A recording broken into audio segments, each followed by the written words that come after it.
What's up, y'all? It's BDL44 coming at you with another video. So I want to respond, not really respond, but comment on just the whole Donovan Mitchell and Shaquille O'Neal thing. I ain't gonna even call it a situation. Shaq kept that same energy with Donovan Mitchell. I guess on a TNT segment, I didn't see the entire segment, but earlier in the segment, he had said that he didn't believe that Donovan Mitchell had what it takes to get to the next level, superstardom, that kind of thing.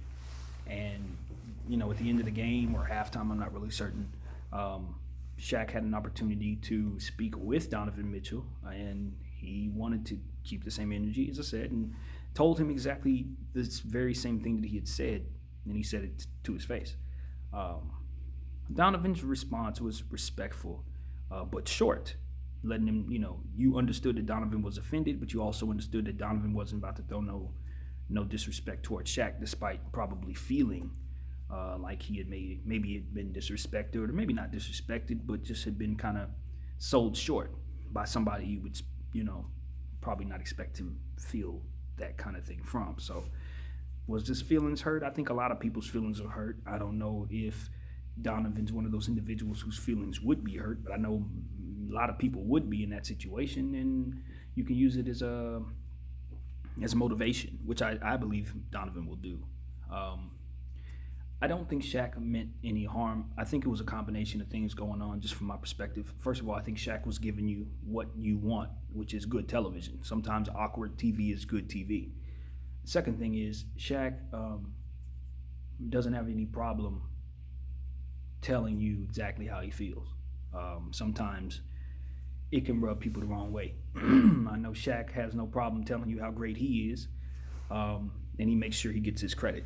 Sometimes, to me, it comes off as insecure, but that's how I interpret some of the energy that I receive in watching some clips over the years. I'm a Laker fan, so I grew up watching Shaq, and I know of Shaq's personality as it pertains to how giving he is, first and foremost, because he was always doing something in the community, giving stuff to kids. He is not a selfish person by any stretch of the imagination, not in terms of giving what he has. He's not like that. So it's not like I'm gonna sit up here and bash Shaq for being a selfish guy or being a cold hater or some stupid crap like that. He's done too much for the city that I live in. Personally, stuff that I can see that he's done that I would never do that. But sometimes with our tongues, when we speak, and I know I'm probably guilty of this as well, but have not been held accountable. But when we speak, sometimes we can say things that will hurt others, and we need to be checked for that. We need to make sure that the energy that we're putting out accurately conveys what we feel, but also gives credence to the fact that people's loved ones are watching, that people have reputations and business interests to uphold, and sometimes we can affect those things with what we say. But I think Shaq, in this particular situation, was really, just as I said, was trying to motivate young Donovan. I don't think that he actually felt that Donovan would get worse from hearing that. He may believe what he says, but I think Shaq was optimistic and, dare I say, hoping to see Donovan Mitchell prove him wrong. That's what I took from that. That's like me saying, I don't necessarily believe that you're going to do what you're going to do, what you say you're going to do, but I'm cautiously optimistic that if I tell you you definitely not going to do it, you'll prove to me that you will. And I think that's what Shaq was looking for, that same stuff that he used to do with Kobe, pushing Kobe, telling Kobe whatever he told Kobe, giving Kobe all that he gave Kobe, and getting a certain reaction from Kobe Bryant that would, be relentless. Thing that I understand is that not everybody has that in them. Sometimes what works for some won't work for others. So you might give someone a motivational speech and it may prompt them to play well. You give that same speech to somebody else and it may send them into a spiral of depression, and suddenly they can't hit a shot.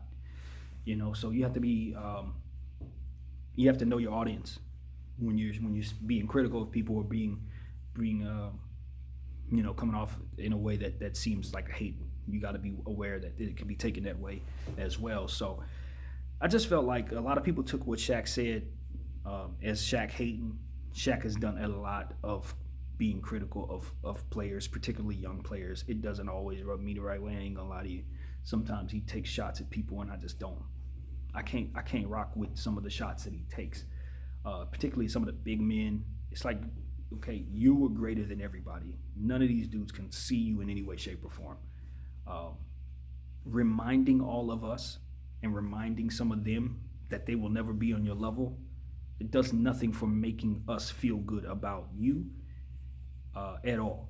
And that's what I would say to Shaq if he were to watch this. It's like, that doesn't make me, the consumer, feel good when you stand on high with a trophy in your hand as the best big man, dominant big man, or what have you. And then you look at a guy like Rudy Gobert, who's having a hell of a career himself, and you just give him all kinds of criticism for not being what you were. Nobody can beat Shaq, you know? That's one of the reasons why I appreciate LeBron James so much, because he doesn't do any of that.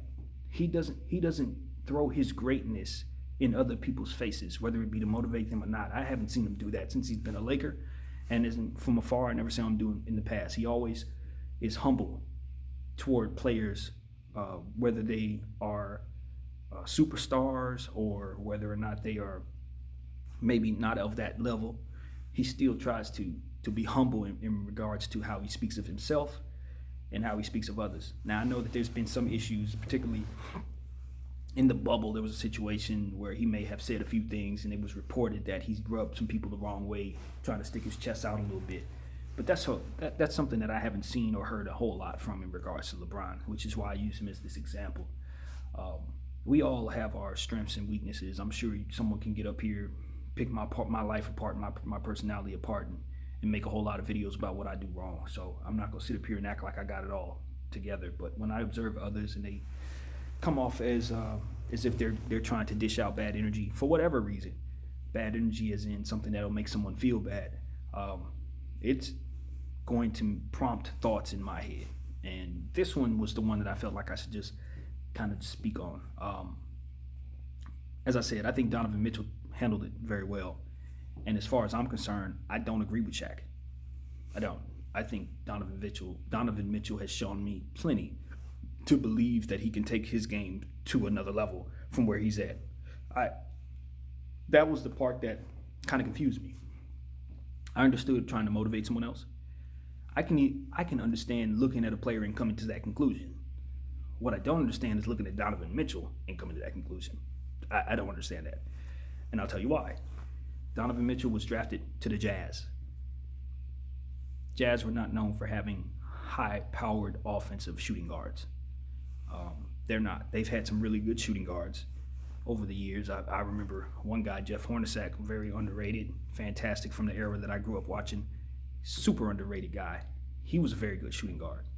He wasn't on Donovan Mitchell's level by any stretch of the imagination, but he's the guy that comes to mind for me when I think about the Jazz and the shooting guard position. After that, it's definitely Donovan Mitchell. I think it's safe to say that he's probably the greatest shooting guard they've ever had. I think we're there. I think we can say that safely. He is a 30-something point scorer, and when the money's on the line, when it's playoff time, he shows up big.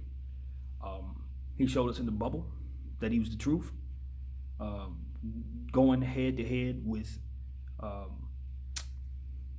the Nuggets and Jamal Murray, they both had historic bubble playoff runs where they were putting up crazy numbers, matching each other's energy, so to speak. And I was overly impressed with Donovan Mitchell. Not only in that situation, but as a rookie, he came out the gate firing, putting himself in a position to be Rookie of the Year. Just missed it by a hair for Ben Simmons. I think most people agreed that Ben Simmons probably should not have been eligible because he had already been in the league for a year and a half, even though he hadn't really played at all because of injuries. At the same time he had been drafted, he was drafted 2 seasons prior, if I'm not mistaken, and still was able to be eligible for Rookie of the Year and won it. A lot of people thought that was Spider Mitchell's, including myself. He's made all-star teams, and he's stuck with the Jazz in a situation where, if you look at the system that they play in, they're really catered around defense, first anchored in the paint with Rudy Gobert, and then going out around to their shooters. He didn't really have a great running mate in the backcourt until they got Conley, who had a bad season last year, who's finally coming around and really playing like his old self for the Jazz this year. And he's been able to weather all those storms. The team has made the playoffs just about every year since he's been drafted. I have to look at that, but I think they've been a playoff team every year. And they've done it with modest NBA talent. I mean, they have some talent, but they've overachieved. Their coach has done a fantastic job. Quinn Snyder, one of our coaches, I'm a big fan of his.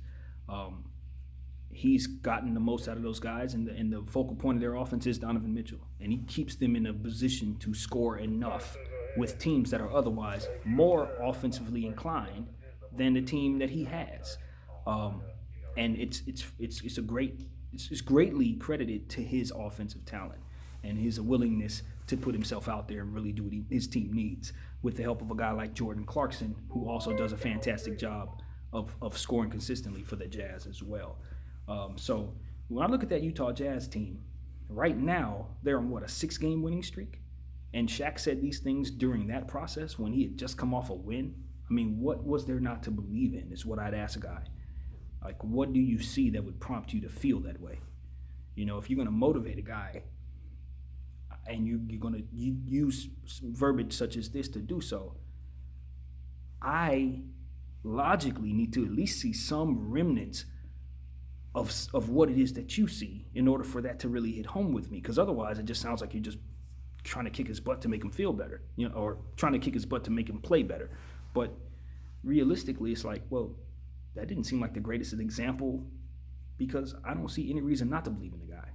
He's been great ever since he got into the league, and the system that he plays in isn't even really catered to feature him in the way that he's been able to show his skills. Can you imagine what he would look like in a Mike D'Antoni offense? That's basically what I'm saying to you. Can you imagine what he would look like if he played with a guy who could draw a lot of attention away from him offensively? Maybe a guy in the paint like a Joel Embiid. Can you imagine how good he would look like if Joel Embiid happened to get traded to the Jazz? How that inside-out game would look? I mean, we got to give Donovan Mitchell a whole lot more credit than he gets. And that's the moral of the story. I look at him as a guy that's on the rise. Jason Tatum, Jaylen Brown, Donovan Mitchell, Trae Young, Luka Doncic, all those guys to me are in a lump of the future of guys who should make a bunch of all-star teams, maybe win some championships, and ultimately find themselves in the Hall of Fame. Now, are they all comparable to one another? Are they all on the same level? No, those names are all not on the same level. But I put them in the same group because they're the same generation, and it's the future of the league right now, along with a bunch of other guys as well. So give Donovan Mitchell a lot more credit. Don't sit up here and tell me you don't believe in Donovan Mitchell and not tell me why you don't believe in Donovan Mitchell. Because I believe in Donovan Mitchell. I would pay him all the money in the world. I think his contract's good, even though he got like $250 or something crazy. I think it's good. I think he lives up to it. I think he's the type of body that you can count on to make it through an 82-game season plus playoffs. He takes care of himself. He's exemplary. He speaks clearly. He handles himself with the media exceptionally well, as you can see in this situation. And somebody just needs to come out and sing the guy's praises. He don't get a lot of love because he's in Utah. You know what I mean? But he's a high-fly act. He electrifies crowds. He's somebody you want to pay to see. I mean, the worst thing I can say about Donovan Mitchell, as far as I can tell, is he has cold streaks sometimes. Sometimes he doesn't shoot as well consistently throughout a course of a season. But that also speaks to how great he's been able to overcome some of those things, some of those shooting slumps, to still have this reputation as a big-time scorer. He's the real deal, man. And he's still a very young player. I don't think he's even 24 years old yet. So let's step back. Let's look at what we're saying here. And if we're going to say Donovan Mitchell is somebody you don't believe in, I don't see that. I don't see that. That sounds like cap to me, to be honest. It sounds like you're just using some random insult to motivate a guy. And if that's what you're going to do, you might as well tell him his shoes are ugly. You understand? Like, if we just going to say bull crap, there's a lot of things you can say that ain't going to add up that can still piss him off to make him play better. So to say you don't believe in a guy, that's harsh.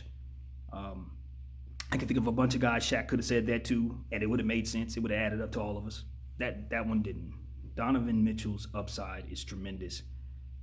My faith in him is sky high. And if he's on your team, chances are you're going to be a better team. You're going to be in the playoff hunt even. because he's proven that in his career thus far. So yeah, man, that's what I wanted to say, man. Got a lot of love for Shaq. Don't get it twisted. Please don't get it twisted. I had a life-size cutout of Shaq on my wall for over 4 or 5 years. He sat there. He was one of the mainstays of my wall. This is one of my heroes here. But I gotta call out when I see something that doesn't hit my spirit right or just doesn't add up, and that's what I'm gonna do. That's what I'm here to do. My name is BDF44. Thank you guys for watching.